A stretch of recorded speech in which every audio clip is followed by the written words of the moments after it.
Ar šī brīža zināšanām atrastos jūlijā, es domāju, bļāviens, kā mēs vispār kaut vienu spēlētāju parakstīsim. Viņš var parādīt, kur visi latviešu spēlētāji. Jūs neredzēsiet tik tūl, bet tas ir tas tie, kur mūs interesē. Visi 7 reizes viņš man nereiz neatbildēja nevienu vārdu par Franklinu vispār. Un viņš tikai atsūtīja kaut kādas lejšas, kur man vispār necik neinteresē. Nu, bet es tev varu iedot. Klausies, man 3 miljonu offers rīt lidojam uz Pirejām. Uz Pirejām. Visu paldies. Nu, es būtu priecīgs, ka viņš spēlē Zeļu komandā, bet man tādas aizdomas, ka viņš tuvākajā laikā nespēlē. Tie ir Prometēji džekti, pēc gada tāpēc saskaitām, labi, gadu pie tiem.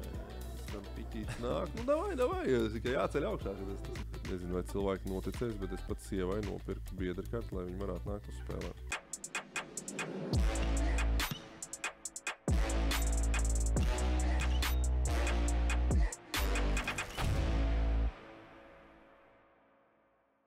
Drošākajam kazino Latvijā PAFBET LV jauna un jaudīga starta paka. 100 brīvspēles pēc reģistrācijas, 10% cashback katru nedēļu un ziba izmaksas uz visiem laikiem. Ienāc PAFBET LV. Sveiciens PAFBET Shootaround kārtējā epizodē, kārtējā raidījumā, kurā tiekamies, lai runātu par aktualitātēm PAFBET Latvijas-Igaunijas basketbola līgā.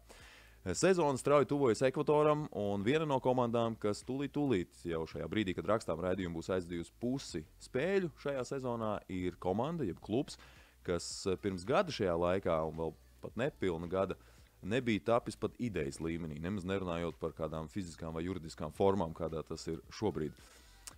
Rīgas Zeļi ir raidījuma galvenais fokus mums šodien.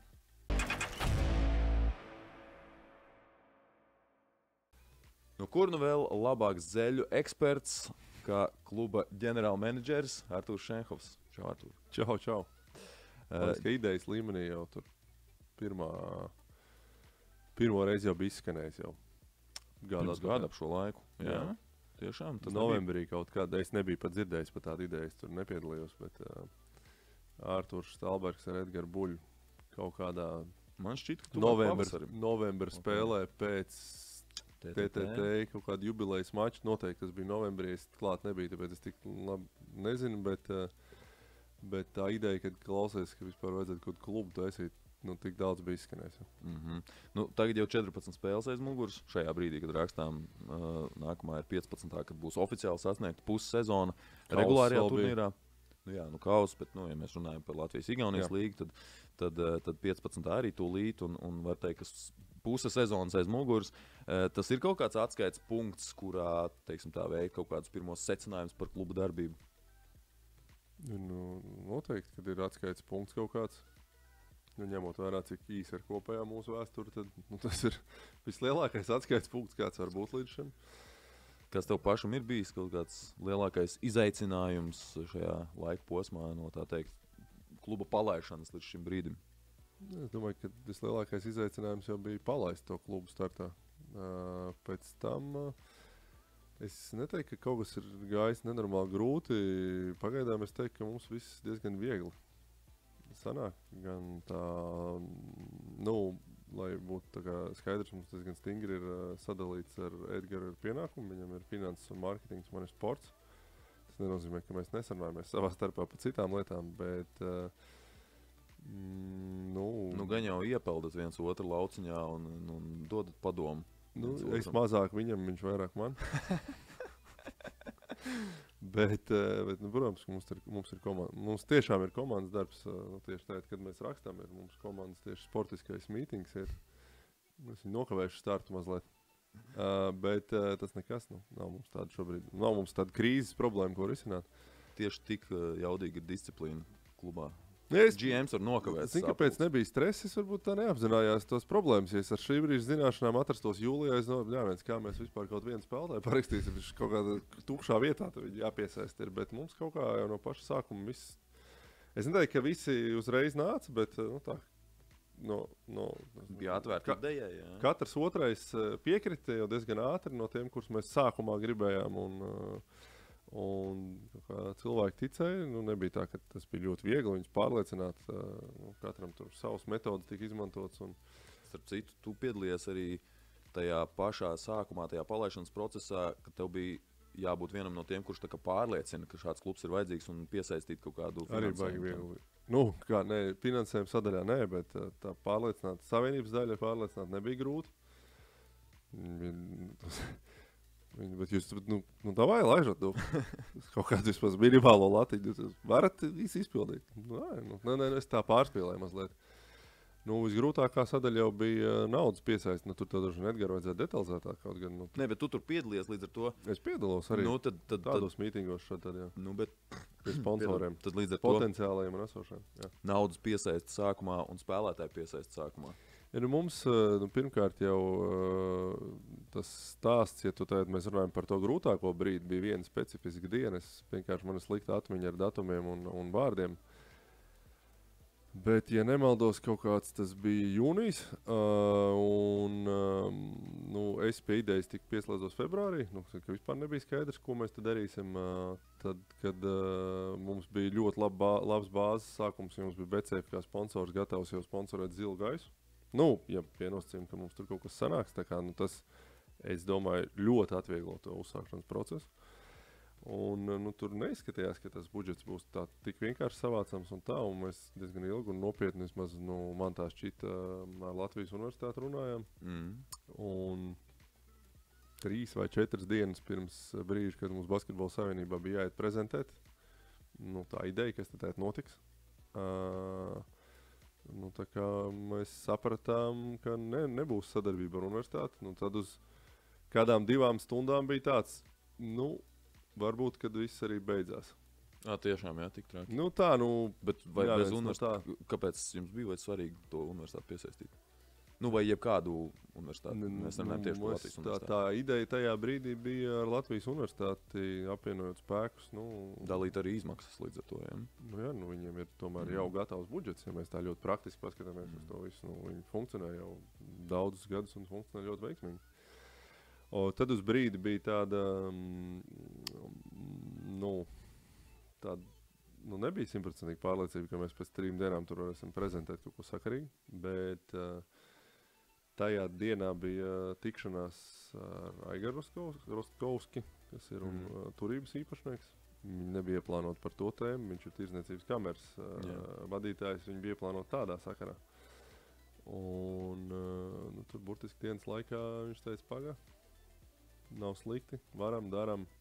Un mums bija universitātes partners. Tas apjoms, protams, tas uzreiz nenogarantēja to, ka mums visas problēmas ir atrisinātas. Bet mums bija treniņu bāze pieejama tad, kad mums vajag. Mums bija kur trenēties, kur strādāt. Un mēs tagad dzīvojam un bāzējamies turībā un esam viņiem ļoti pateicīgi par to, ka veiksmīgas apstākļu sakritības pēc viņi tajā dienā tur bija.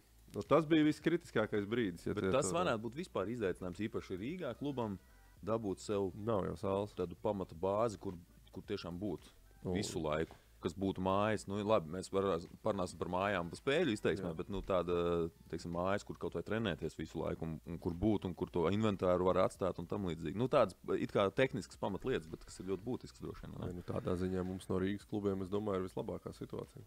Jo, VEPS Latvijas universitāte, viņi bāzējās Olimpiskajā centrā. Es domāju, ka viņiem tas viss maksā kaut ko. Viņi maksā īri. Tādā ziņā, jā. Mums ir, viņas nepieder mums, bet mūsu partneru telpas, kur, ja mums ir kāda vēlme vai mums kaut ko vajag, mēs pie viņiem ejam, runājam un lēnām to visu varam attīstīt. Tā kā priekš treniņu bāzes, es domāju, mums ilgiem gadiem ir viss kārtībā. Tur mums ir super situācija. Cik jums ir ilga sadarbība? Ir kaut kas oficiāli noslēgts, kaut kāds līgums? Ir oficiāli noslēgts līgums. Pagaidām mēs vispār pirmajā gadā mums pieeja bija viss līgums slēgt uz gadu. Redzēt, kā tas kas notiek. Ja? Objektīvi. Jā. Bet līdz šim mēs Lai gan treneris jums ir uz 3 gadiem. Jā, treneris mums uz 3, jā. Bet kur zāle būs jābrauc nākam, kad viņš nezina. Garantēti ir arī, bet es domāju, vismaz mums bija, es uz pēdējo nebiju klātienē, bet pret Kalēvu mums bija watch partijas blues bārā. Jā. Yep. Un Aigars bija, viņš ļoti entuziastisks, es tā kā nedomāju, ka ir kāds pamats. Kaut kur viņš izteicās arī, Delfos bija saruna pie Rudzāta, un tad tur arī viņš izteicās jau par to, ka viņš ļoti atbalstošs ir šim jaunajam projektam. Ja, viņu personīgi varam atzīmēt, viņš par traks ir. Viņš uz visām spēlēm nāk, viņš laikam izlaidis vienu spēli, kad viņam piedzima bērns. Un pēc kādām 4 dienām atkal bija zālē. Nu, attaisnojuši iemesls, var saprast. Viss cieņai garam. Labi, bet par komandas komplektāciju. Parasti komplektācijas darba sākumā, tajā sākuma punktā ir kaut kāda tāda pamata bāzīte, uz kuras būvēt komandu. Kā tas bija šajā gadījumā, kad jāsāk visu no nulles? Kas ir tas pamats, uz kura tu sāc būvēt to zeļu māju? Ne, mēs jau visu laiku no paša sākuma skatījāmies no 2 aspektiem. Kā izcīnīt kādu uzvaru, un otrs, kā radīt tēlu, nedaudz no mārketinga viedokļa, kā mēs to pēc tam varēsim pārdot, jo Edgaram jau tās domas, mēs tur šobrīd realizējam varbūt kāds 20-25% no idejām, bet mēs ejam uz to, lai tas būtu kaut cik pārdodams produkts, nākotnē pavisam pārdodams, ceram. Tagad tinot atpakaļ. Piedod, bet sanāk, nevar tomēr nodalīt strikt to sportisko no mārketinga. Jā, beigās tas jāspēlē tomēr, labi. Jā, bet arī komandas komplektācijā. Tomēr tev ir vajadzīgs tas kāds spēlētājs. Mēs vērtējot spēlētājus domājam tā, ko viņš var darīt ārpus laukuma, vai viņam var podkāstu iedot, taisīt vai kaut ko tādu. Tā kā mums bija 2 izteikti spēlētāji, kurus mēs kā pirmos gribējām parakstīt. Francis Lācis un Kristaps Gluldīts. Kristaps diezgan skaidri nodefinēja savas prasības un mēs savas, ko mēs varam izdarīt. Un tur mums pat bija ļoti saprotama situācija. Viņam atnāca tāds piedāvājums, kur mēs nevaram sacensties. Tad šobrīd Itālijas 3. līga, viņš tur ir maksāt spējīgāks klubs, viņu ir paņēmis nekā Zeļu. Mēs nevaram tik daudz nemaksāt kā tur viņam. Labi. Tā ir realitāte. Nē, tā ir realitāte. Tas tā, lai cilvēki saprot. Jā. Es vispār, es nezinu, mēs pie tēmai pieskārsimies, bet šovasar atklāju savu jaunu pasauli ar tādu... No zemākajām līgām? Jā, latviešu spēlētāju realitāti zemākajās līgās. Un tad tu arī īstenībā ir šis jāstāst cilvēkiem, lai sāktu saprast tās izvēles. Un kurā brīdī cilvēks sasniedz to vecumu, kad viņam ir jāizvirs par prioritāti tieši tā, varbūt finansiālā puse vairāk nekā līmeņa puse. Un tad mēs izdarījām visu, ko mēs varam, lai parakstītu Franci. Parakstījām, viņš bija mūsu pirmais parakstītais spēlētājs, kurš, manuprāt, ideāli iedarējās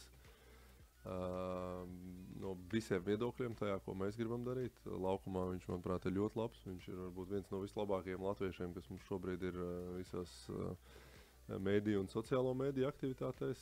Ar to mēs sākām.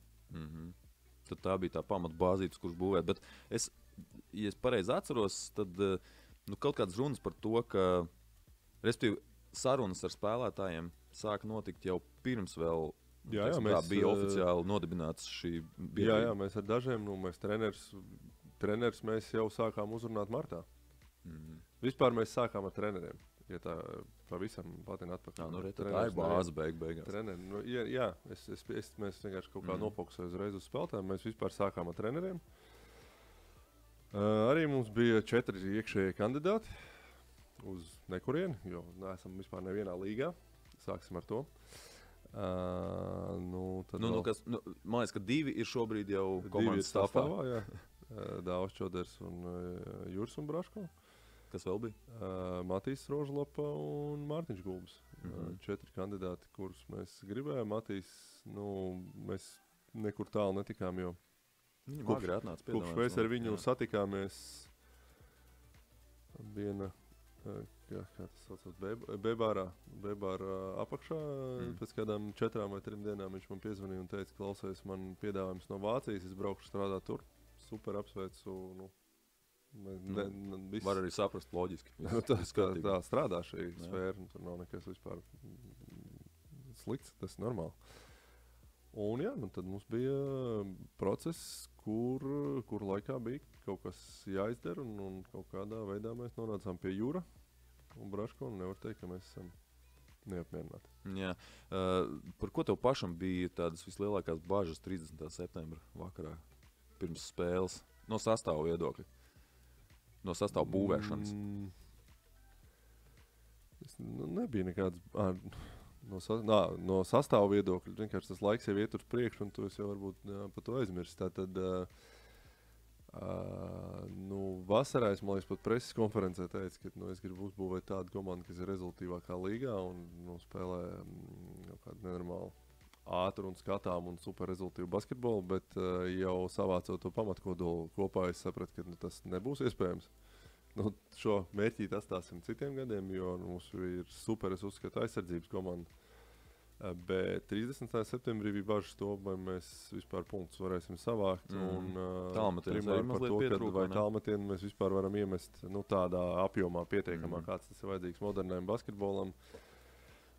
Protams, tur jau ir tajā brīdī ir pilnīgs nezināmais. Tu pat nenojauti, kā tas vispār izskatīsies. Es tā uz citām komandām baigi nefokusējos. Tajā brīdī tu izlasi to pretinieku scouting reportu un tad... Es atceros, es vispār nezinu, ko sagaidīt. Ne un skaties, kas tur būs. Jums ir visvairāk izmestie trīspunktnieki vidēji līgā pagaidām. Kur tu to skaties? Es arī gribu pastīties. Mājaslapā. Ir tāda Latvijas-Igaunijas līga, tā ir mājaslapa sava, un tad tur ir pieejama statistikas sadaļa, kurā var šo informāciju iegūt. Un pēc precizitātes jūs šobrīd esat 9. 31,8% nav super traģiski. Nav traģiski. Es nezinu, vai ir garums statistikas. Pieļauju, ka mēs esam viena no īsākajām komandām līgā. Tā kā arī tas iedod zināmo likumsakarību, kāpēc mēs tik daudz metam trīnīšu. Jā. Tas nav tik traki, teiksim, es uzskatu. Uzreiz jāsaka, Dāvids Vīksne ļoti progresējuši šajā elementā. Toms Skuja met daudz labāk. Jūris met? Jūris met trīnīšus. Pat Jūris. Nē, iepriekš viņam nebija tik, teiksim, tas nebija viņa stiprākais ierocis uzbrukuma. Aizēja Osborns mūsu papildinājums tieši šajā elementā ļoti labi palīdz. Un tas, ko mēs arī meklējām un kas mums pietrūka un ko mēs veiksmīgi arī atradām. Garajā galā droši vien prasītos varbūt kāds stabilāks, vai ne? Tālmetienu izpildītājs. Kaspars Bērziņš bija. Jā. Bet viņš stipri ātrāk par manām prognozēm atrada savu līgumu. Es vēl godīgi sakot biju cerējis līdz decembra vidum, janvāra sākumam, ka viņš mums palīdzēs. Bet, pastāv iespēja, ka viņš atgriežas, tad, kad viņam janvārī tur beidzas, cik es saprotu. Nevis beidzas, bet ir tā opcija. Nē, tas jāprasa viņiem, kā viņi tur domā. Bet nē, kāda bija tā jūsu saruna pēdējā? Ja viņš atbrīvojas, jā. Nē, tādā, ja viņam jāatgriežas Latvijā, tad viņš labprāt, viņam te viss ļoti patīk. Nevis Ogrē. Šogad. Viņš ir diezgan skaidri nodefinējis, ka karjeru viņš grib pabeigt Ogrē, pēdējo gadu spēlēt, bet tas nozīmē, ka viņš vēl... ar viņu runājot izskatās, ka viņš tur pat nav tuvākajos plānos. Jā. Kāda ir, teiksim, tava kā ģenerāla menedžera filozofija komplektējot komandu šajos apstākļos ar šo budžetu? Kas bija tie tavi uzsvari? Mans pirmais uzsvars ir komplektējot komandu gandrīz katram spēlētājam, kas mums ir. Ne visiem, bet gandrīz katram. Un tas vairāk attiecās uz tiem, kas ir gados jaunāki. Mēs komplektējam ne tikai tā, kā mēs varam uzvarēt, bet mēs komplektējam no kaut kādiem zināmiem solījumiem un kaut kādu viņu personīgās karjeras attīstības redzējumu. Tā kā viens princips, ko man ir ļoti svarīgi personīgi ievērot ar treneriem kopā, es nevaru to izdarīt, jo treneri trenē komandas un es nejaucos tajā sadaļā, kā viņi ko dara, bet komplektējot komandu, es varu iejaukties netieši uz to, lai ir tādi spēlētāji, kā ir, un treneris nevar izdarīt nepareizās izvēles. Bet svarīgi ir nepiečakarēt tos spēlētājus. Darīt un izmantot viņus tā, kā to esi solījis. Tas nenozīmē, ka es tev apsolu minūtes. Vienam nav tā solīts. Bet, es atceros, kādreiz bija populāri aģentu aprindās. Viņam tur ir garantētās 25 minūtes, tāpēc viņš tur paraksta. Apmēram, ka līgumā jāiestrādā šāds punkts. Mums nevienam tāds. Nē, ir mums vienam līgumā. Minūšu skaits, jā. Mums nav līgumā, bet īres līgumā. Ok. Jūs izpildat šo nosacījumu? Zemējam. Jā, skaidrs, par ko mēs runājam par Rikārdu, bet vēl viens jautājums par komplektāciju. Cik strikta jau saknē tev bija latviešu leģionāru attiecība? Necik. Vajadzētu tad būt arī 5 leģionāri. Cerams, ka tā nebūs jādara. Bet jau vajadzētu. Bet tā komplektācija mums notiek tādā ziņā. Labi, šis nebija pilns cikls, patiesībā komplektācija sāk daudz agrāk, un šogad, respektīvi uz nākamo sezonu, mēs jau, es domāju, jau pirmās sarunas ar spēlētājiem jau kaut kad pavasarī būs. Ar tiem, kurus mēs gribam pagarināt, varbūt jau pat kaut kad pēc jaunā gada. Bet Bet pirmais akcents ir visu pirms mums ir saraksts ar latviešu spēlētājiem. Un tad blociņā es speciāli pirms šodienas paskatījos. Pat uzšķirt. Šķir. Uzšķirsim, jā. Kur tam ir Leģendārs vēsturisks blociņš. Nolocīts stūrīts te ar visādām Rīgas zeļu. darba kārtībām, ja? Pirmais blociņš. Es nezinu, kur var parādīt, kamēr, kur ir visi latviešu jā. spēlētāji. Jūs te neredzēsiet tik tūl, bet tas ir tas tie, kur mūs interesē. Un tepat visi nav. Es redzu, ka tas jau ir bišķiņ vēlāk sākts jūlijā. Tur ir jau kaut kādi 5, kas ir atkrituši.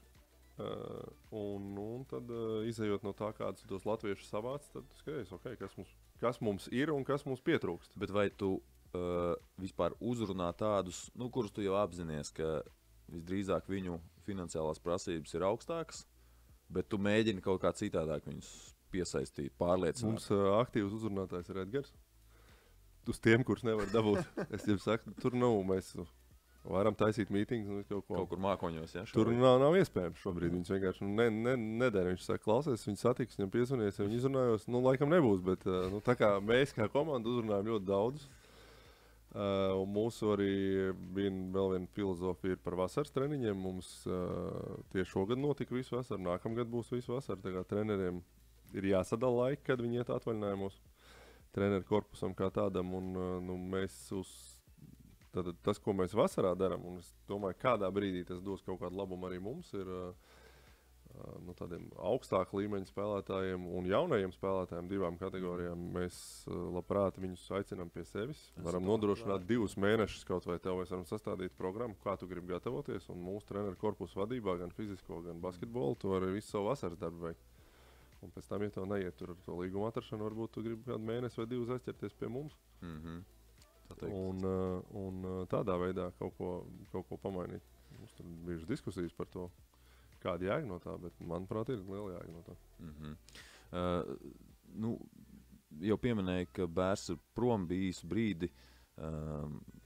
Vai tas nozīmē, ka šobrīd jūs arī monitorējat situāciju un meklējat papildinājumu? Cik aktīvi jūs šobrīd meklējat kaut kādu papildinājumu? Man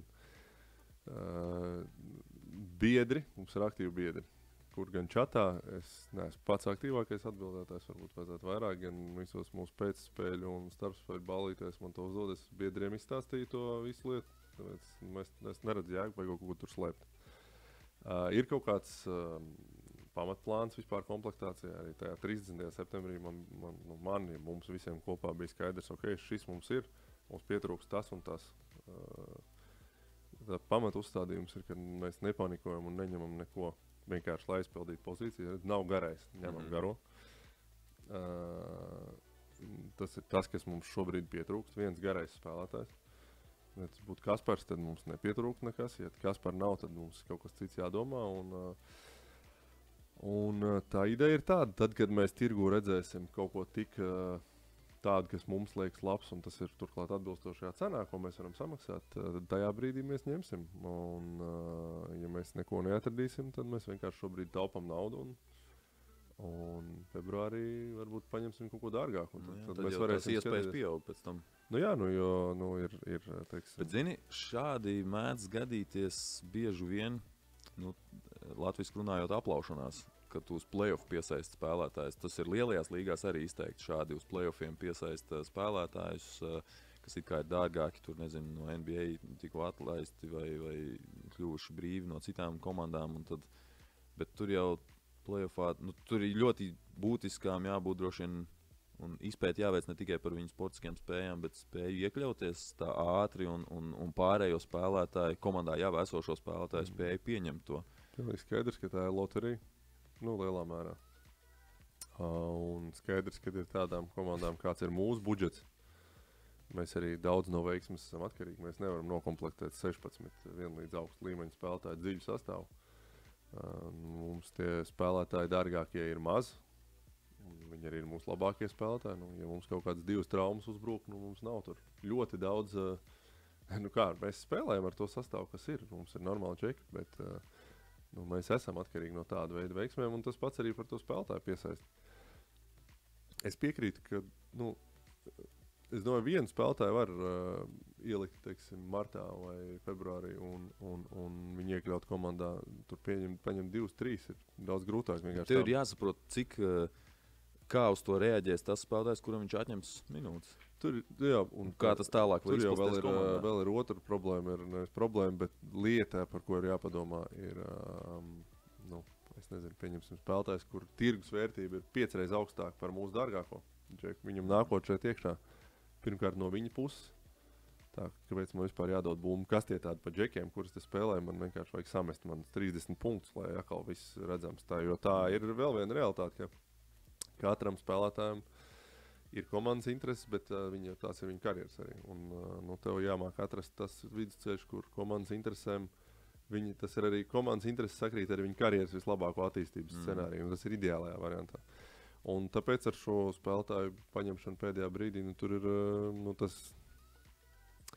Es nezinu, tā kaut varētu teikt, ka mums kaut kāda meistarība, mēs arī tur daudz būsim atkarīgi no veiksmes. Tu nevar izpētīt arī visu. Mēs varam laukumā izpētīt visu.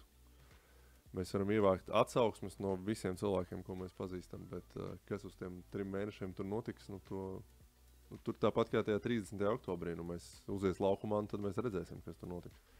Visur, kur es dzirdu ļoti slavē zeļu spēlētāju piesaisti, cik ļoti analītiski jūs pieejat šim procesam, jo neviens jau nav atcēlis veco labo čuņiku, jeb ņuhu un poņu.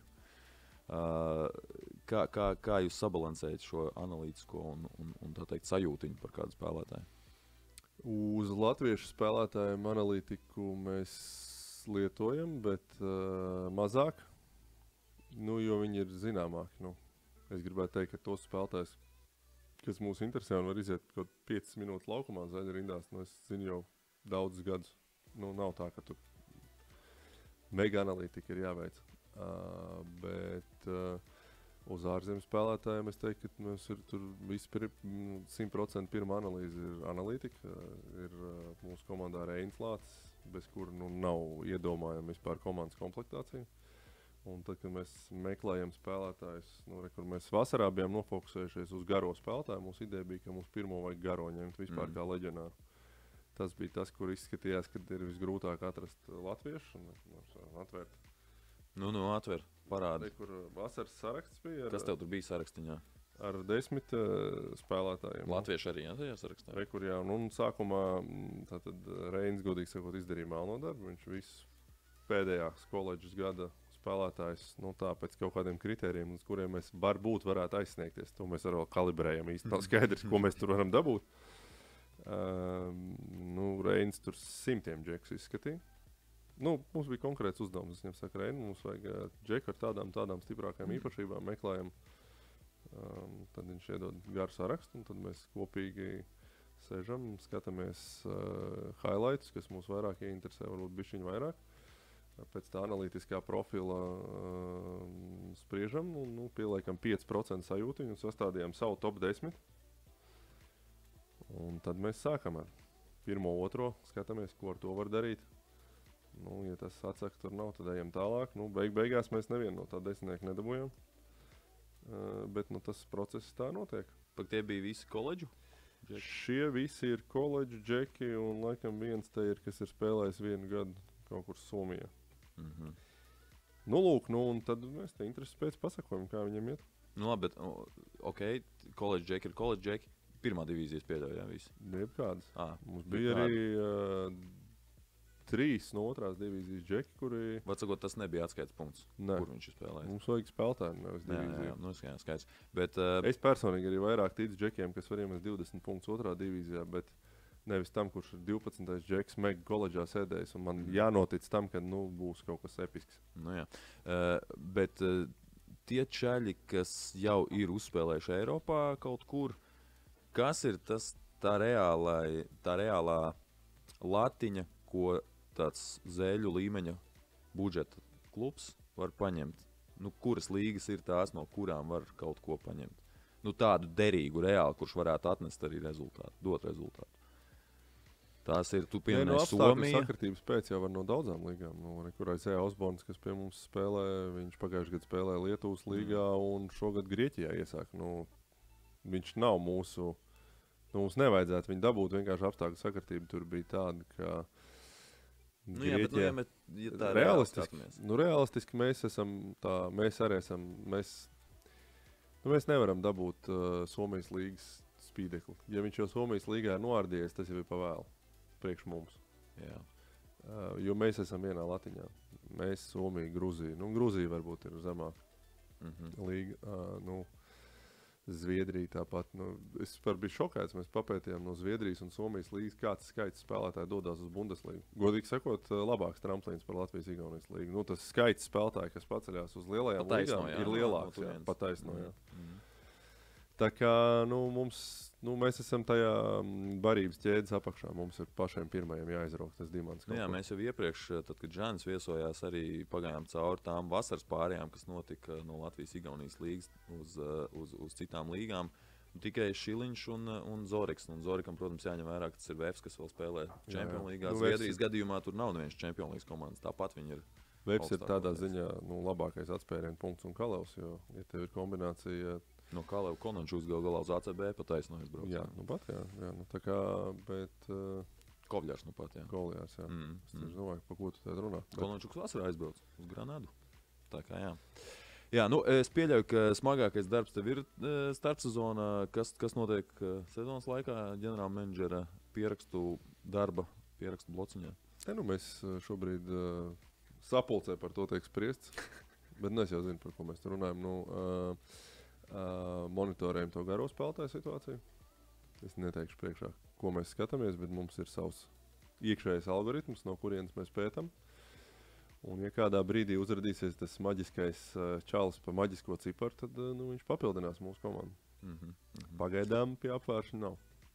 Guga? Jums ir viens ārzemnieks garajā galā? Guga ir, jā. Kas notiek? Guga vienkārši ir cits, ņemts ar citu vispār domu un citu ideju. Mums ir, Guga ir otrs cilvēks, kuram ir kaut kāda saruna pa nākamo gadu, jo mums ir opcija pagarināt līgumu uz vēl vienu gadu. Tu man pašā pirmajā jautājumā iesāki par tiem principiem, un tur viņi īstenībā vairāk ir. Es tikai vienu tur pateicu, bet es gribu, lai mūsu komandā vienmēr ir kaut kādi džeki ar ļoti augstu perspektīvu. Tu redzi, ka viņš ir tas džeks, kuram gadu laikā vasarā mēs nedabūjām to vienu latvietu konkrēti, kuru mēs gribējām. Mēs no savas puses darījām visu, lai viņu pārliecinātu. Kuru? Kristers Krīns. Ok, jā. Aizbrauc uz Itāliju. Viņš aizbrauc uz Itāliju. Es gribēju, lai tur ir kāds mums prospekts, kā saka. Un man arī tādā ziņā nav nekāda aizsprieduma. Es arī šobrīd esmu kontaktā ar aģentiem gan par 18-gadīgiem afrikāņiem uz nākamo gadu. Ar vienu lietuvieti, ar vienu zviedru. Tas par nākamo sezonu. Man nav tur, kā jau es to sākumā teicu, nav kaut kāda noteikti iekšējās kārtības noteikuma. Jābūt 9 latviešiem, 3 ārzemniekiem. Vienkārši ir jābūt labākajiem spēlētājiem priekš tā, ko mēs gribam. Un Gruzīns, Guga ir šis džeks, kurš, manuprāt, ir ar ļoti augstu potenciālu, kur pagaidām tas potenciāls nenāk ārā, tā kā man to gribētos. Mums katru otrdienu ar treneriem ir diskusija par šo. Par potenciālu? Ne, par to, kad viņš spēlēs, un viņi man paskaidro, kāpēc viņš vēl nespēlē. Tā mums tāda tekošā tēma, pat pret Raplu beidzot bija ļoti labi nospēlējis. Viņam otrā spēle sezonā, kur viņš ļoti labi nospēlēja. Pirmā bija pārbaudas spēle pret Raplu, varbūt viņš pret tiem māk spēlēt. Yeah. Un tā loģika man ir tāda, ka paņemt tādu jaunu džeku par mazu naudu, un ja mēs viņu 4-5 mēnešos iespēlējam, tad mums uz pavasari ir ne tikai prospekts un kaut kādas tur storijas, bet ir arī reāls palīgs laukumā.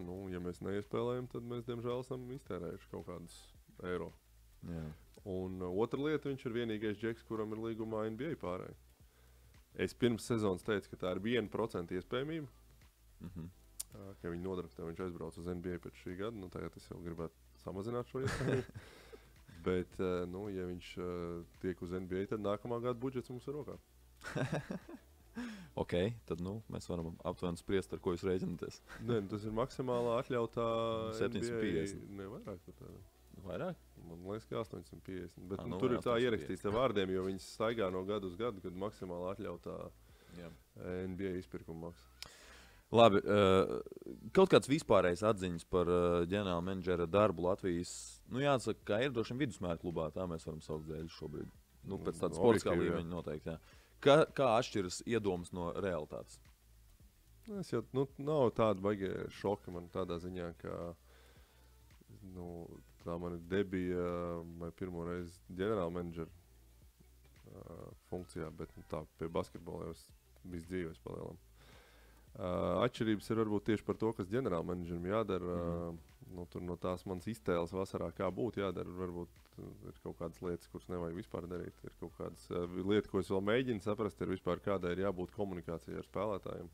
Cik man daudz jārunā, jo tad, kad tu nonāc līdz tam brīdim, kad kāds jālaiž vaļā, tad to vieglāk ir izdarīt, jūs tu baigi čomi neesat jau. Tādas situācijas arī ir. Atceries filmu Moneyball, redzēji? Jā. Tur Billijs Beans, filmas patiesiem pamatiem, un visticamāk tad arī tā ir bijis, ka Billijs Beans šī iemesla dēļ arī nečumojās nekad, nebrauc līdz izbraukumos nekur, un toreiz... Es arī nebrauc līdz izbraukumos, ne Billijs Bean ietekmē, bet vienkārši man arī ir citi darba pienākumi. Šajā ideālajā pasaulē jau vairāk treniņos vajadzētu būt. Bet tas ir tāds work in progress. Es mēģinu saprast, kas notiek. Es kaut kad pašos pirmsākumos Ralfam Plēnicam zvanīju, lai viņš man iedod kādus padomus. To viņš man pateica. Sastāda sarakstiņu, kas jādara. Viņš jau ar humoru visam tam pieiet. Jāprasa, jāmācās, jāmēģina saprast, kā labāk darīt. Es tā taustos, bet par tiem pārsteigumiem nebija nekāda dižo pārsteiguma. Es nezinu.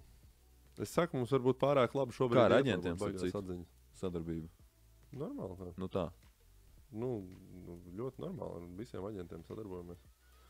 Tā, bet nav, nezinu, mēdz jau izveidoties kaut kādas konflikta situācijas, kaut kas vienam spēlētājiem ir vairāk aģenti. Pazīst, un tur jau viss ir diezgan skaidrs. Jā, bet tagad tas ir citādi. Tad, kad jūs viens otram esat vajadzīgi, tad jau viss atkal draugi. Tāpēc jau kā saka, case by case situācijas tiek risināts. Pagaidām mums no latviešu aģentiem nav neviena spēlētāja no Artūra Kalnīša, bet tas nav kaut kāda vienkārši. Tie, kas viņam ir lielie, mums nav realistiski. Edgars gan viņus uzrunāja daži. Rihards Lomačs tur terorizēja visu vasaru. Bet, Jānis Strēlnieks tur cita arī. Un Andžēja taču ar, vai ne? Varbūt mazāk. Andžēja arī esot uzrunājis. Tas nav iespējams šobrīd, bet vienkārši nav tur tēmas, par ko runāt. Un ar ārzemju aģentiem, kas tur jau... Es vienkārši esmu iepazinis daudz jaunus aģentus. Kā daži operē, man tā ir mistika, bet viņi ir un viņiem ir spēlētāji tur lielā apjomā un viss notiek. Tur nekādas baigās problēmas nav. Vienkārši pamainot puses, ja aģents ir tas pārdevējs un kurš stāsta, cik katrs spēlētājs ir labs, tad es tagad esmu tas kritiķis, kurš saka, viņš taču to nemāk, pasties, kāds viņam trīnīšu procents. Tur 1-1 viņi tur... Tu sīt lejā cenu tagad, jā, viņš tur augšā. Ja es teikšu godīgi, mums lēts sastāvs šobrīd. Būs grūti nākamgad noturēt par šo cenu, kaut vai tos pašus spēlētājus. Labi, Klau, ievelkam elpu un tad turpinam, tā teikt, no filozofēšanas pie reāliem darbiem. Labi.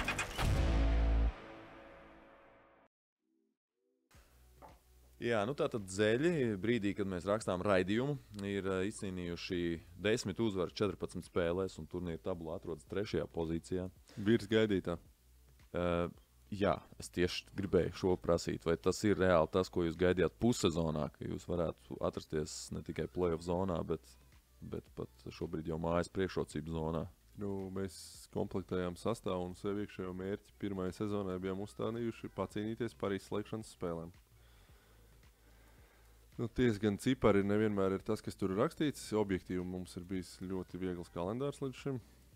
Tā kā grūtākās spēles mums vēl ir priekšā, bet tik un tā, arī tās nosacīt ņemamās spēles ir jāuzvar. Un tajā 30. oktobrī nebija tā, ka tāda pārliecība klausies, šitie visi ņemamie pretinieki. Tur kā saka, ir jāņem. Vienīgais tāds paklupiens mums ir bijis pret Vimsi.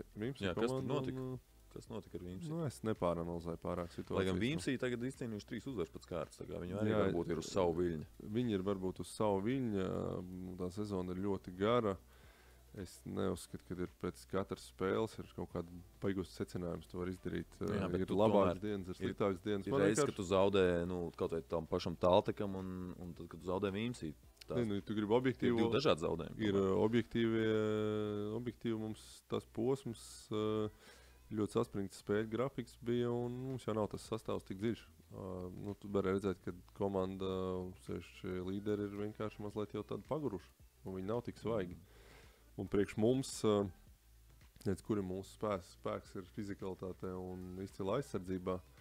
Un, lai tās divas lietas ievērot, ir jāspēlē ļoti augsta enerģija. Un, ja mums enerģija nokrītās, mums nav tā, ka ir meistarība tik daudz, ka tādā pussolītī mēs nenormāli dominēsim pār visiem, arī pār Vimsi un Latvijas universitāti. Nē, mums katrā spēlē ir tas līmenis tāds, ka katrā spēlē ir jābūt tajā savā top, gan fiziskajā, gan emocionālajā šeipā. Un tas viss sezonu nenotiks, tāpēc tas nav šokējoši, ka mēs kaut kad arī zaudējam. Ir interesanti nianses. Varam paskatīties grafiku, kurā es esmu izdalījis. Kur jāstāsta? Tas grūtāk palikt, kaut kur jāstāsta. Jā. Kurā es esmu izdalījis mājas spēles un izbraukuma spēles. Jā, es zinu, mājās mums 7-0 izbraukuma sliktāk.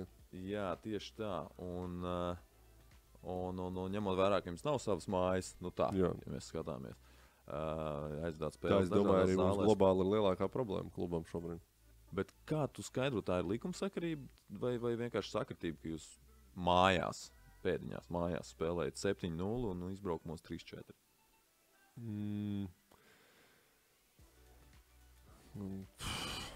Grūti spriest. Es no šāda skatu punkta, ka tu tik tuvu esi tajā komandā iekšā, man nav vēl pietiekami liels pieredzes, lai saprastu to izbraukumu spēļu situāciju, bet vēsturiskā statistika rāda, ka ir komandas, kurām visu laiku grūti iet izbraukumos. Liepāja, piemēram, Latvijas universitāte.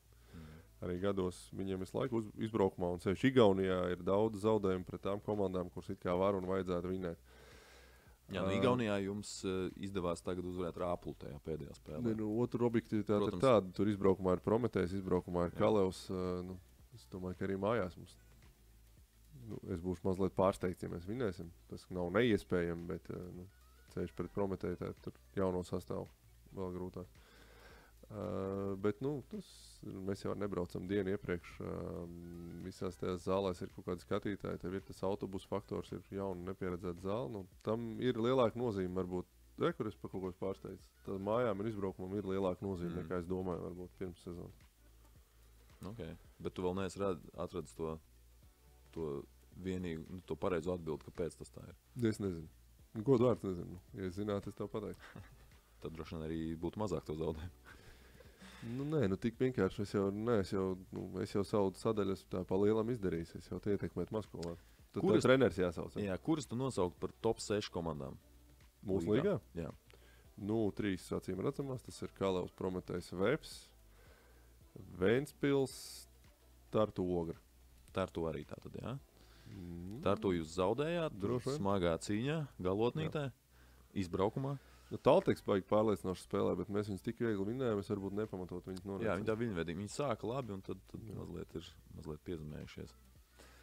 Jā, ar Ogri jums jāspēlē, un ja mēs vispār runājam par turpmākajām spēlēm, un tas arī tāpēc, ka es prasīju par tām top 6 komandām, decembris jums ir smags diezgan, jums ir jāspēlē pret Kramo viesos, pret Raplu viesos, Liepāju viesos, vēlreiz Kramo mājās. Kramo tad jau nospēlēts un Raplu viesos, bet Kramo mājās, Veps mājās un Ogre viesos.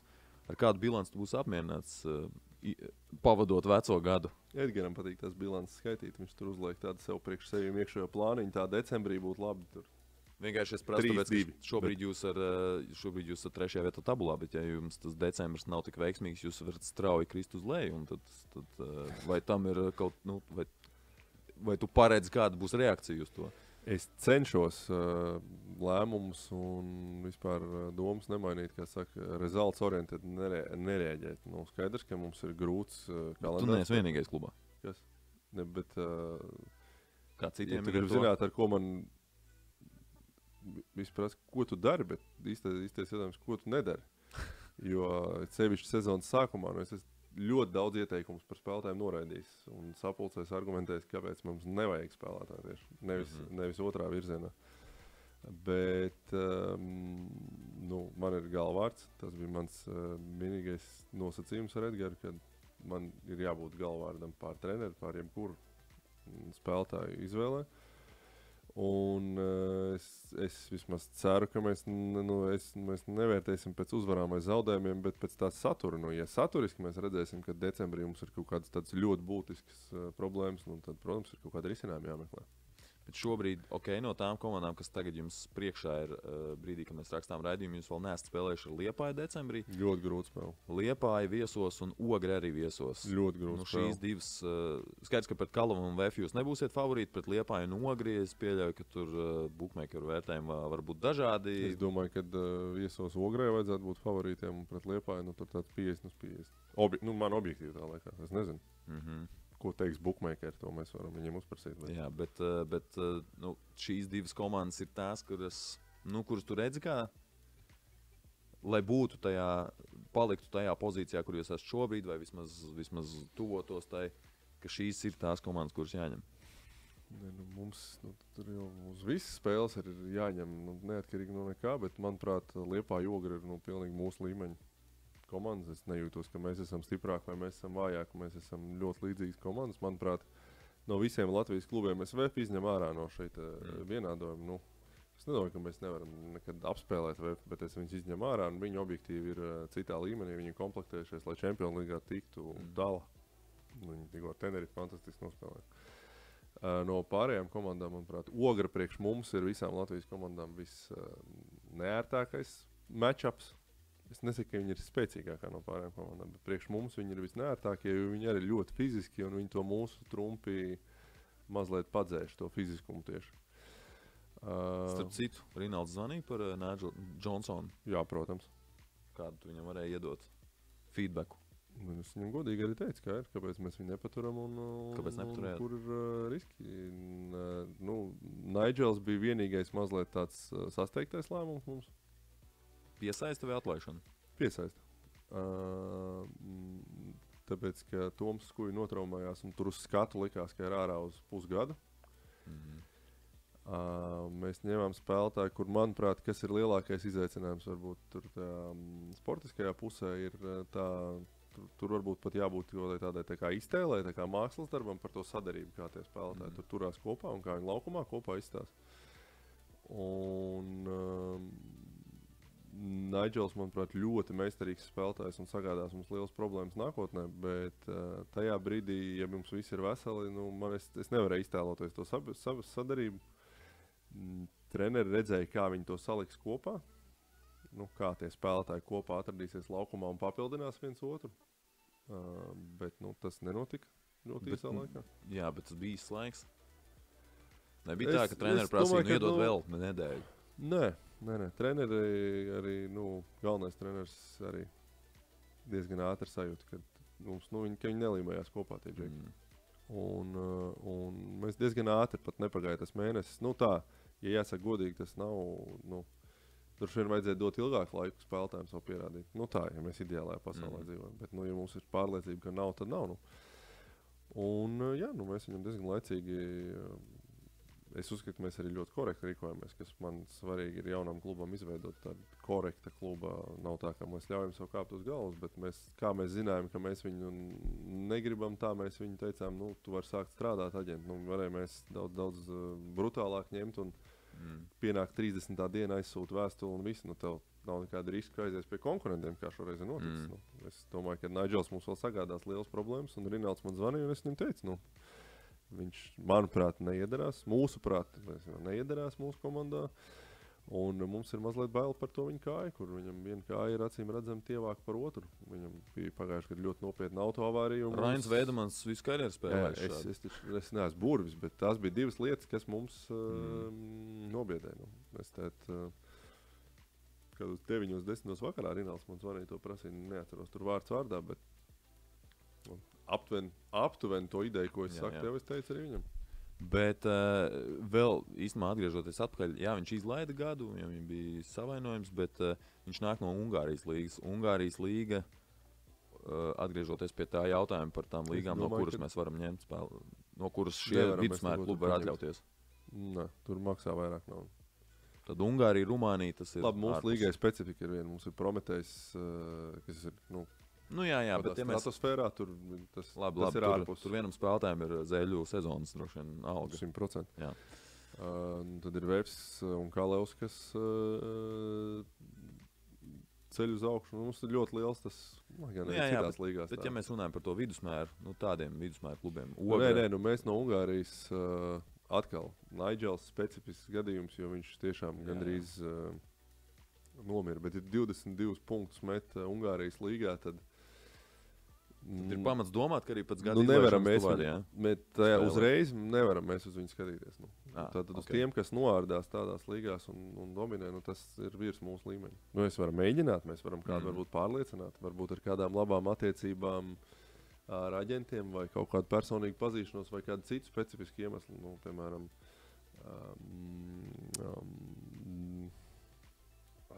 Aizējā draudzene spēlējusi Latvijā basketbolu. Daugavpilī. Tev kaut kāds uzreiz bonusiņš, kāpēc cilvēks nevar atbraukt. Jo viņai arī te patiks, viņi tev visu zina, viss ir labi. Bet, fun fact? Bet tā objektīvi nav jau nekādu. Nav. Nigels Johnsons pēc tā Ungārijas gada, mēs viņam varam nezvanīt. Mums ļoti daudz aģentu neatbild, kad es viņiem uzrakstu par kādu spēlētāju. Respektīvi, viņi saprot to cenu. Tu arī raksti to cenu kategorijā, kurā tu viņus spēlētāji. Sākumā rakstu, ka man interesē spēlētājs. Taču nevar atklāt, cik es viņam gribu maksāt. Man jau vajag mazāk samaksāt, nevis vairāk. Un es tev arī iepītu stāstu, lai kaut kas interesants arī skatītājiem. Teiksim, mums tajā sarakstiņā, pastīšos, kā viņi sauc. Ārzemnieks. Jā, bija, kur viņš man pazudis ir. Mazais? Javons Franklins karājs. Es pat nezinu, kur viņš tātad. To vajadzētu Reini, viņš kāds manieks, viņš visu zina. Un es tam aģentam kādas 7 reizes ik pa nedēļai zvanīju. Es zvanīju, bet rakstīju. Vai Franklin mēs varam dabūt. Man interesē Franklins. No visiem viņiem tur, tas ir Oktagona aģentūra, viņiem tur 100 spēlētāji. Visas 7 reizes viņš man nereiz neatbildēja nevienu vārdu par Franklinu vispār. Un viņš tikai atsūtīja kaut kādas lejšas, kur man vispār necik neinteresē. Bet es tev varu iedot. Ievgīdīju kaut kādu tur. Un, tā es nemaz netiekam līdz tam, lai vispār mēs pa cenu sāktu runāt vai jebko. Viņš vienkārši savā galvā zina, ka priekš tā džeks šis vispār nav interesanti, un mēs par to nerunājam. Labi, Klau. Pēc brīža turpinām ar arī citām līgas aktualitātēm. Ne tikai Zeļiem.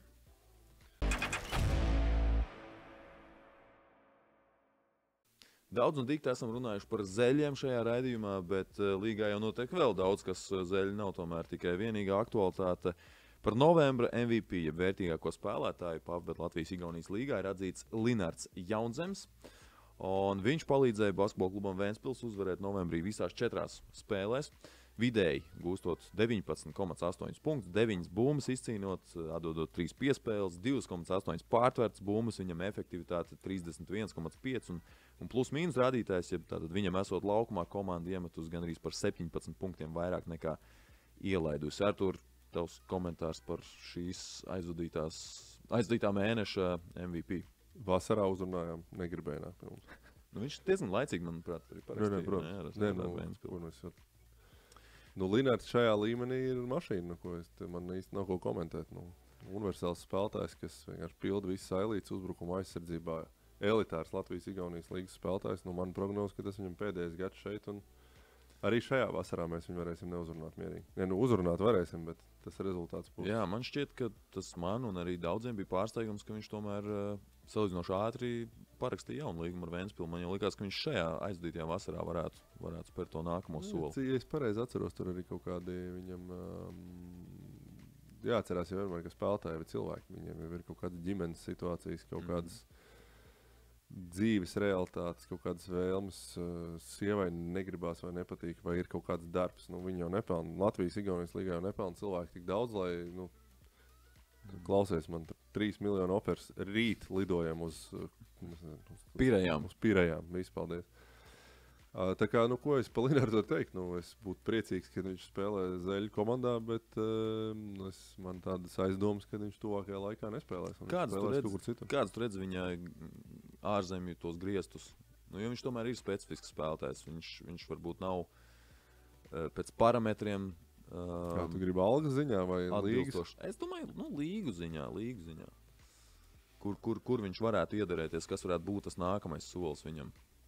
Tu tomēr esi strādājis arī ar spēlētājiem šai ziņā, kur tu viņu redzētu kā nākamo. Man jāprognozē, tad viņš nākamgad būs Polijā, Lietuvā vai Rumānijā, bet grūti jau pateikt, ja tev taisnība tādā ziņā, ka viņš ir specifisks spēlētājs, tā uz aci neizstāst, ka viņš ir tik labs, bet, manuprāt, uz aci nav jāskatās, tā kā... Te jums ir lieliski piemēri arī citi. Andrejs Gražuls, kas citā līmenī ir, vai ne? Arī uz aci droši vien nepateiks nekad. Nepateiks. Es viņam novēlu, lai viņš nākamgad spēlētu Vācu Bundesligā. Starp citu, Igaunija? Priekš Linarda? Jā. Vai tas jau ir noiets etaps? Viņš tur ir pabīdis. Kāda atšķirība ir starp Igauniju un mums? Nekāda. Kalevs. Pirmkārt, varbūt vairāk maksāt varam savādāk. Veips Kalevs arī ir kaut kāds solis viņam uz priekšu. Ko viņš darīs, es nezinu, bet ja viņš gatavs piekrist Pērnavai, tad es viņam zvanu atkal. Mēs arī viņam zvanīsim un runāsim. Labiem spēlētājiem visiem ir jātur kontakts un jāinteresējās. Bet starp citu, ja Jaunems būtu komandā, būtu stipri citādāk rotācija, vai ne? Viņš kā 4. numurs. Tas ir kurā brīdī mēs varbūt kādu citu neņemt vai ņemt. Jūs jau laicīgi bijāt Franci uzrunājuši. Jā. Viņi tur pārklājās pozīciju ziņā. Jā, bet viņi var spēlēt mierīgi kopā. Linards arī Ventspilī daudz spēlē pa 3. Jā, arī Francim ir jāmācās un jāgatavo viņš, lai spēlētu pa 3. Tajā sadaļā, kur es, teiksim, pa Linardu nerunāšu, viņš nav mūsu komandas spēlētājs, bet Francim, es domāju, lai iziet no mūsu līmeni iziet, tas tā kā datorspēlē iziet level zeļi, tad viņam ir daudz lietas jāapgūst un jāiemācās. Un viņš, es domāju, arī var spēlēt daudz augstākā līmenī pēc gadiem, cerams, 1, 2, 3. Vēl, starp citu, ja jau mēs pieskārāmies Francim un tām līgām, arī Nīderlandes, Beļģijas apvienotā līga, tas savukārt ir kaut kāds panesams līmenis, vai tur arī ir gradācijas starp klubiem? Es domāju, piesaistīt spēlētājs no turienes. Ļoti liela gradācija. Piesaistīt jau var no visurienes. Es droši vien varbūt noprecizēšu, ko es ar to domāju. Tos, kas tur parāda vajagos sniegumu, tie mums paliek neaizsniedzami. Protams, ka Džeks, kas met 9 punktus. Holandas punktē līgā met 9 punktus, protams, mēs viņu varam piesaistīt. Nekāda problēma. Viņam nav nekāda dižā cena. Es teicu, no galvas neatceros, kāda bija franču statistika Holandē, bet ap 9 punktiem, mēs mierīgi, nekāda problēma mums ar viņu runāt. Viņš ir mūsu, kā saka, līgā. Jā. Vēl uz MVP novembrī kandidēja Ronalds Mārčs no Prometēja, Mārts Rosentāls no Tartu un Kaspars Sūroks, kurš bija arī 1. mēneša oktobra MVP no Talteka komandas Latvijas-Igaunijas līgā. Abi pēdējie ir Igauņu jaunās paudzes talanti. Kāpēc Zeļos nav neviena Igauņa? Šogad nebija. Jā, šogad neredzējām nevienu. Tās pozīcijas šos starp šiem jauniem džekiem? 99. gadi. Sūroks tagad ir manā radarā nokļūst. Pirms tam nebija. Viņš pagājušajā gadā spēlēja Spānijas 3. līgā un turklāt ļoti viduvēji, ja es pareizi atceros. Es skatos, Igauņas man uz nākamo gadu ir 2 blociņā, kur sakrīt gan realistiski dabūt, gan mums der. Viens no Vimsī? Arī no Vimsī ir viens, jā. Bet tas blociņš jau papildināsies vēl. Bet es saku, man nekādu nav nacionālo priekšrocību tādā ziņā, ka mēs sākam ar latviešiem, bet tur, kur nav... Jā, vienkārši interesanti, ka nav Igauņu Latvijas klubos Sims Sanders Vēne savulaik. Es godīgi sakot, pat 100% neesmu pārliecināts varbūt. Problēma, manuprāt, priekš Igauņiem ir tā, kur viņi paši sevi ir šķērsli uzlikuši, ka viņi pirms 2 gadiem izmainītos noteikums, ka Latvijas ir tā kā leģionārs. Un līdz ar to tas ir vieglāk mums, jo nav jācīnās ar vēl Cik klubiem tad, jo Latvijas uz turieni vienkārši var braukt, un tad tādā brīvā konkurencē viņam riktīgi labākam jābūt. Bet, manuprāt, tas ir diezgan muļķīgs līgas noteikums, ka mums ir Latvijas-Igaunijas līga, bet tie abas valsts spēlētāji nav kā vietējie. Bet man liekas, ka pie mums Igauni ir kā vietējie. Tiešām? Es nezinu. Tas būtu vēl jocīgāk. Mums tie leģionāri tik maz, ka mums nav tāda problēma, tāpēc es to neesmu interesējies. Nav tāda šķēršļi, bet es domāju, tā ir lieta, ko es neizdarīšu. Es gribētu ar ģenerālmenedžeriem uztaisīt vienu tikšanos. Tartu GMs teica, ka tādu vajadzētu.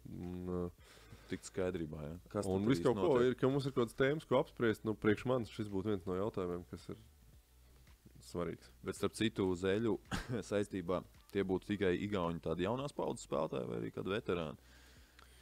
Es jau esmu kritis uz jaunajiem. Tas neskan labi. Basketbola komandas komplektācijā. Bet tas varētu būt arī kāds pieredzējis. Es vienkārši daudz uzmanīgāk un daudz. Es domāju, ka mūsu komandai daudz vairāk pienesumu var dot jaunais spēlētājs. Jo, ko jau mēs ceram, ir uz to, ka no šī gada mēs pāriesim uz to, ka mēs arī līgumus piedāvāsim kaut kādā ilgtermiņā. Tas aprēķins, tā cerība, ko mēs gribam dabūt, ir spēlētāji uz 2-3 gadiem par mazāk naudu, kurš kādā brīdī sāk performēt krietni virs tās vērtības, kā viņš mums ir nonācis. Varbūt ir vērts paskatīties arī uz veterāniem, jo nesen spēlē pret Zeļiem viens igauņu veterāns ierāda 2 gados jaunam Zelim. Jā, es zinu. Tanels Kurbas iecirt no augšas pāri Rihardam Berkoldam.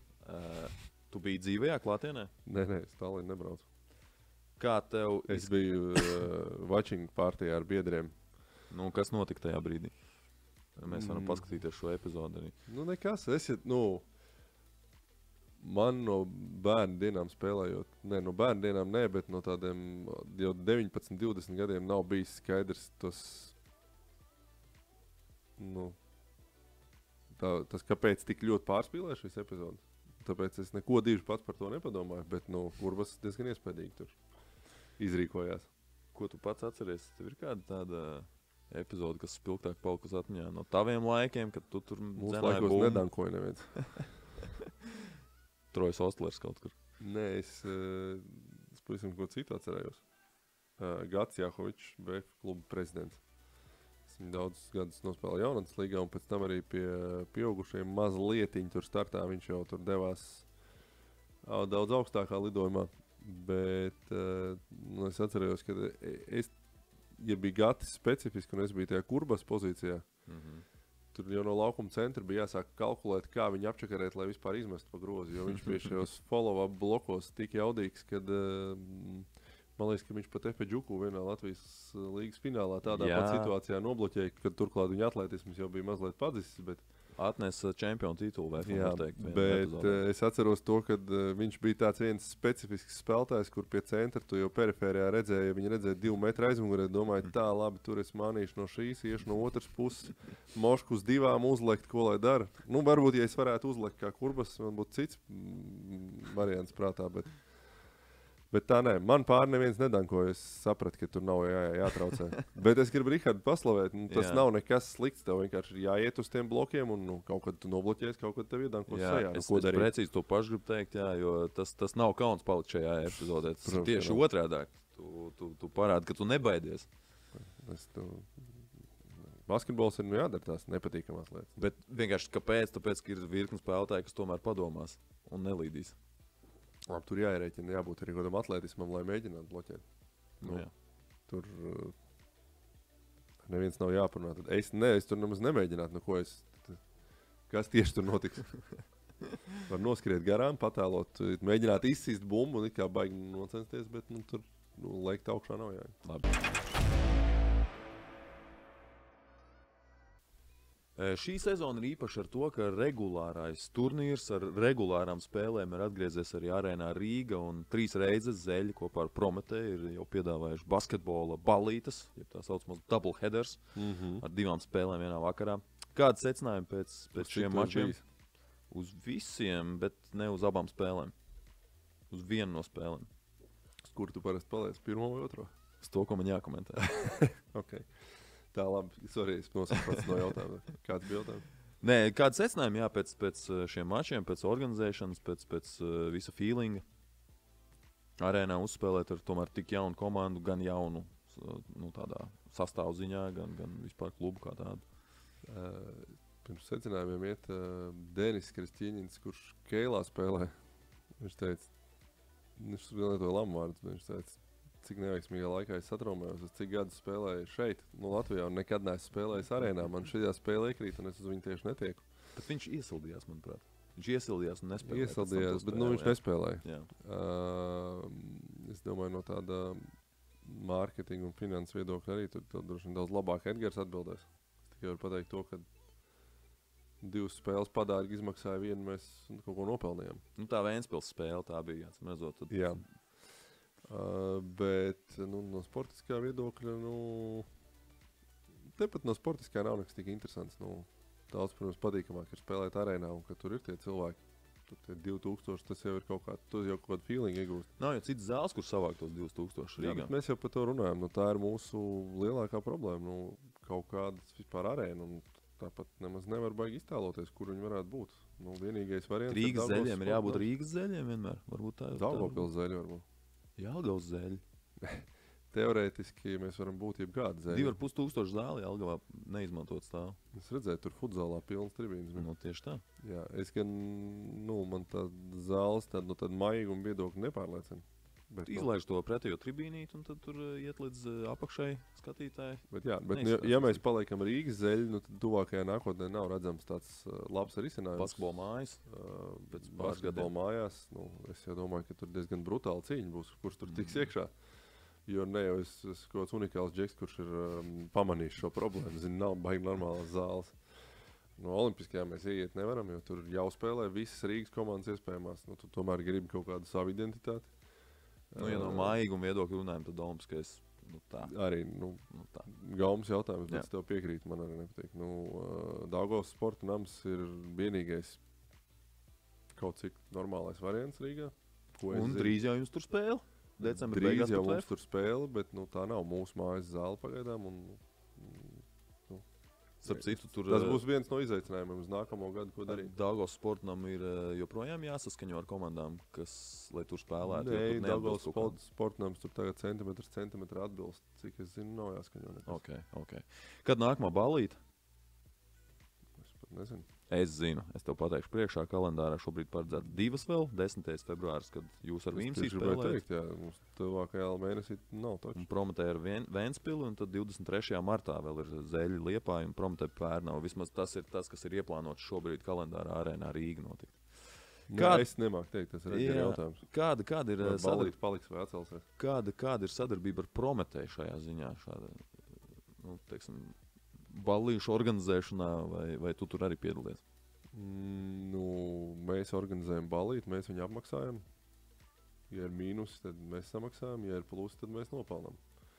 Ar Prometējs ir visnotaļ atsaucīgs, viņiem vismaz skaitliski, tad tas marketinga departaments ir. Kā viņiem iet ikdienas sadarbībā, es godu vārds nezinu, man jāuzpras būt mūsu kolēģiem, bet cik es tur tā ofisā esmu dzirdējis, daudz maz viss kārtībā, viņi tur niķojās par to, ka brīvbiļets nedod.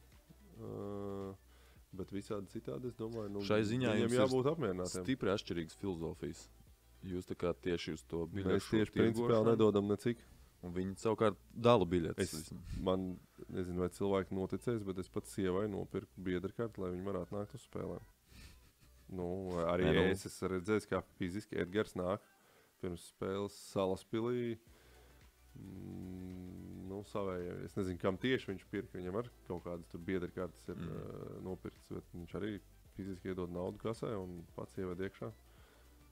Tā kā, tur mums ir pretējs redzējums, bet, Prometēja džekiem mēs diezgan daudz tikāmies vasarā. Viņi jau grib uztaisīt kaut ko sakarīgu, bet viņa tā specifika ir tā, ka sevišķi lielajos lēmumos viss ir ļoti no prezidenta atkarīgs. Tur nav tā, ka marketinga departamentam ir iedot tādu zaļā gaisma, lūdzu realizēt savus programmas un vēl jau vairāk kaut kādos tur sportiskajos jautājumos. Bet es tieši gribēju prasīt, vai tāda savstarpējā interese ir tikai tāda mārketings un organizatoriskie, Vai tomēr ir iespējams arī sportiskajā ziņā kaut kāds sadarbības risinājums? Es šeit atsaucos uz nesen atbrīvotajiem vai palaistajiem tālāk spēlētājiem. Tas pats Vojnalovičs aizbrauc uz Poliju. Tas bija tas, par ko mēs tieši runājām, bet viņš aizbrauc uz Poliju un atkal ir tā problēma, ka tie viņu atlaistie spēlētāji mums nepavalkam ir. Jā, bet Vojnalovičs ir izīrēts. Tas nozīmē, ka tur varētu runāt kaut kādu. Protams, bet es domāju, ka poļu basketbola ekonomika šobrīd ir priekšā mūsējai.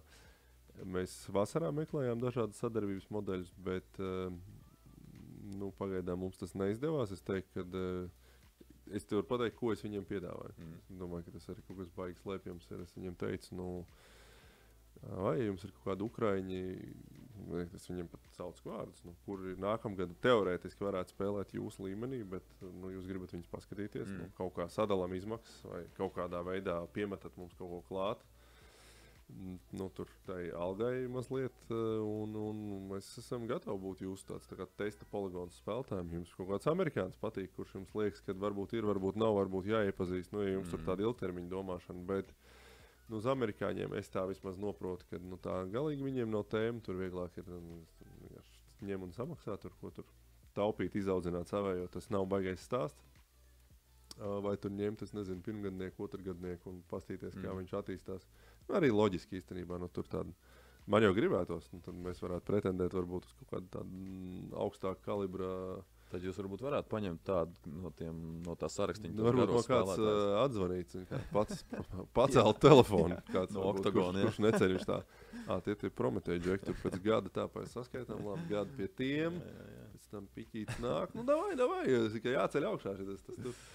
Bet, tas ukraiņu spēlētājs stāsts, ja trāpīsies kaut kāds, es nezinu, Kovlijārs pirms 2 gadiem vai kaut kas tam līdzīgs, un par to viņi tur arī saskat kaut kādu loģiku. Pieredzējušie, Petrovs ir atlaists, vai viņš jums neinteresē kā spēlētājs? Jums neinteresē pašai? Kā neinteresē? Interesē, bet es palieku pie tās pašas filozofijas, kur mēs mazliet pieskārāmies, kad es negribu čakarēt šo spēlētāju kodolu. Es domāju, ka mums ir jāņem tāds spēlētājs, kurš tiešām ir labāks un kurš tiešām dod lielu pienesumu. Nevis aizpildīt tur vienkārši vietu. Ja tev būtu jāpasaka epitetos, tad kādos plauktos operē Prometēji un kādos plauktos pārējie Latvijas-Igaunijas līgas klubi? Diezgan vienkārši. Par cik Latvijas-Igaunijas līga droši vien ir no virslīgām ir tas zemākais Eiropas plaukts šobrīd. Labi, es tev vēl kaut kāda Albānijas līga droši vien. Kosovā viens mūsu tāds, gan ne pēc pozīcijas, ko mēs meklējām, bet viens mūsu analītiskais favorīts, kuram jābūt ir baigais zvaigzne Eiropā, tur 3 gados nenormāli plosās šobrīd viens džeks. Bet tā nebija mūsu pozīcija, mēs vienkārši for fun sakojam. Reinis bija atradis dimantu, viņuprāt.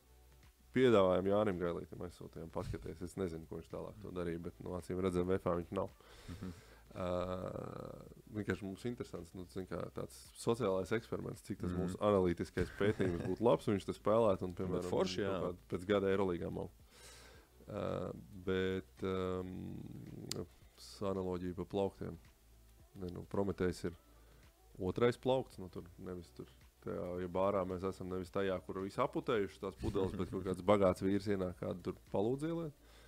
Mēs kaut kur tur apakšā pie Hektora sēžam. Ļoti labi. Objektīvi. Ļoti labi. Bet savu darbiņu jau Hektors ar darbu. Tauerā? Tauerā, es nezinu, bet Tauerā varētu Hektoru netirgot. Labi.